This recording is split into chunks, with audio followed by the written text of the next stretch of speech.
Hello my friend, कैसे हैं आप लोग। मैं अमृत कुमार पाठक आप लोगों के लिए लेकर के आया हूं फिजिक्स का बहुत ही important topic capacity and condenser के बारे में। तो चलिए डिस्कस करते हैं। सबसे पहले हम लोग डिस्कस करेंगे कैपेसिटेंस के बारे में। तो कैपेसिटेंस क्या होता है। The capacitance of the conductor is defined as the ratio of charge to its potential.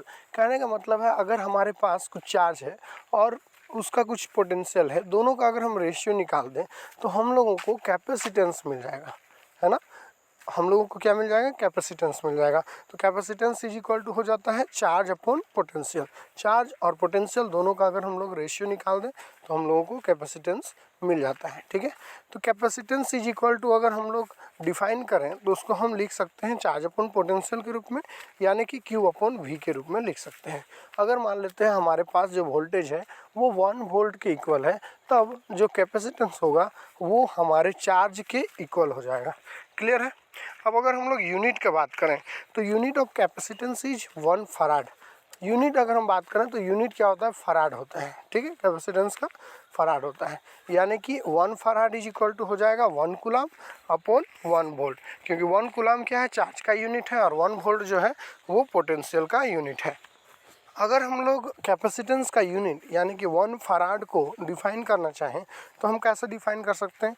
तो 1 फराड इज इक्वल टू होता है 1 farad of capacitance is defined as the capacitance of the conductor the potential of which is increased by 1 volt by the charge of 1 coulomb. कहने का मतलब है, अगर हमारे पास जो पोटेंशियल है वो 1 वोल्ट के साथ इंक्रीज हो रहा है with the charge of 1 coulomb, 1 coulomb charge है और 1 वोल्ट जो है वोल्टेज है, तब हमारा जो कैपेसिटेंस होगा वो 1 फराड के इक्वल हो जाएगा। ठीक है, हम लोग जो है ये 1 फराड जो है वो बहुत बड़ा यूनिट हो जाता है। ठीक है, तो हम लोग 1 फराड यूज ना करके इसका एक स्मॉलर यूनिट यूज करते हैं। तो स्मॉलर यूनिट ऑफ कैपेसिटेंस क्या क्या होगा। First smaller unit of capacitance होगा 1 micro farad. 1 micro farad is equal to होता है 10⁻⁻6 फराड। ठीक है, दूसरा जो हम लोग स्मॉलर यूनिट यूज करते हैं वो यूज करते हैं 1 नैनो फराड। तो 1 nano farad is equal to होता है 10⁻⁹ फराड। 1 माइक्रो फराड, तो 1 micro farad is equal to होता है -10⁻⁻6 farad. 1 micro farad is equal to होता है 10⁻12 फराड, जिसको हम पिको फराड भी कहते हैं। ठीक है, अब हम लोग बात करेंगे capacity of a parallel plate condenser के बारे में। Capacity of parallel plate condenser कहने का मतलब है कि दो पैरेलल प्लेट्स हैं, उनके बीच में कितना कैपेसिटी ऑफ हो सकता है, उसको हम किस तरह से डिफाइन करेंगे। ठीक है, तो इसके लिए हमको क्या करना पड़ेगा, एक अरेंजमेंट करना पड़ेगा। Capacitor is an arrangement of 2 metal plates with the dielectric medium in between them. It is called the parallel plate condenser. Parallel plate condenser किसको बोलते हैं, तो पैरेलल प्लेट कंडेंसर हम लोग ऐसे अरेंजमेंट को बोलते हैं, दो मेटल प्लेट्स को अगर हम लोग किसी डाइलेक्ट्रिक मीडियम के साथ में अरेंज कर दें तो उसको हम लोग बोलते हैं पैरेलल प्लेट कंडेंसर। जैसे कि आप फिगर में देख सकते हैं, एक मेटल प्लेट है ए और दूसरा मेटल प्लेट है बी। दोनों मेटल प्लेट्स को हम लोग क्या किए हैं, पैरेलली एक दूसरे के सामने रख दिए हैं और उसके बीच में एक डाइलेक्ट्रिक मीडियम रखे हैं। तो इस तरह का अरेंजमेंट को हम लोग क्या बोलते हैं, पैरेलल प्लेट कंडेंसर बोलते हैं। जैसा कि आप फिगर में देख सकते हैं, दो पैरेलल प्लेट कंडेंसर हम लोग यूज किए हैं। फर्स्ट पैरेलल प्लेट कंडेंसर में हम लोग जो चार्ज यूज किए हैं वो +Q यूज किए हैं, और सेकेंड जो पैरेलल प्लेट मेटल प्लेट में जो चार्ज यूज किए हैं वो हम लोग -Q यूज किए हैं, और दोनों प्लेट के बीच में D डिस्टेंस रखा गया। ठीक है, जैसा कि आप फिगर में देख सकते हैं। तो हम लोग को क्या क्या कंसीडर करना है, सबसे पहले तो consider 2 metal plates A and B। दो मेटल प्लेट्स कंसीडर करना है A और B। ठीक है, A मान लेते हैं हम लोग area of each metal plate.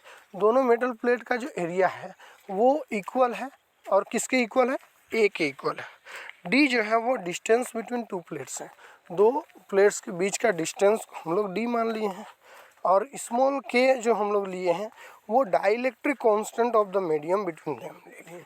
मतलब जो डाइलेक्ट्रिक कांस्टेंट होगा उन दोनों प्लेट्स के बीच में, तो उस मीडियम का डाइलेक्ट्रिक कांस्टेंट हम लोग स्मॉल के मान लिए हैं। प्लस क्यू जो है वो चार्ज गिवन टू ए है, और माइनस क्यू जो है वो charge induced on inner side of plate B है, ठीक है। और भी जो है वो potential difference between two electrodes हैं, मतलब दोनों इलेक्ट्रोड्स के बीच में जो पोटेंशियल डिफरेंस होगा उसको हम लोग भी से रिप्रेजेंट करेंगे, ठीक है। देन इलेक्ट्रिक फ्लक्स डेंसिटी हम लोग निकालेंगे। तो electric flux density between two plates क्या होगा, electric flux density is equal to होता है epsilon naught into small k into capital E. ये इसका मतलब क्या, एप्सिलॉन नॉट क्या है, परमिटिविटी ऑफ फ्री स्पेस है, के क्या है, डाइलेक्ट्रिक कांस्टेंट है, और ई जो है वो है electric field between two plates. Okay, तो इस तरह से हम लोग इलेक्ट्रिक फ्लक्स डेंसिटी को डिफाइन करेंगे। इक्वेशन नंबर 1 इसको हम रख देंगे।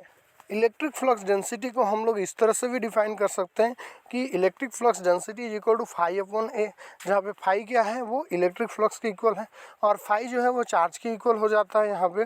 तो D is equal to Q upon A भी हम लोग लिख सकते हैं। तो इसको हम इक्वेशन नंबर 2 दे देंगे, ठीक है।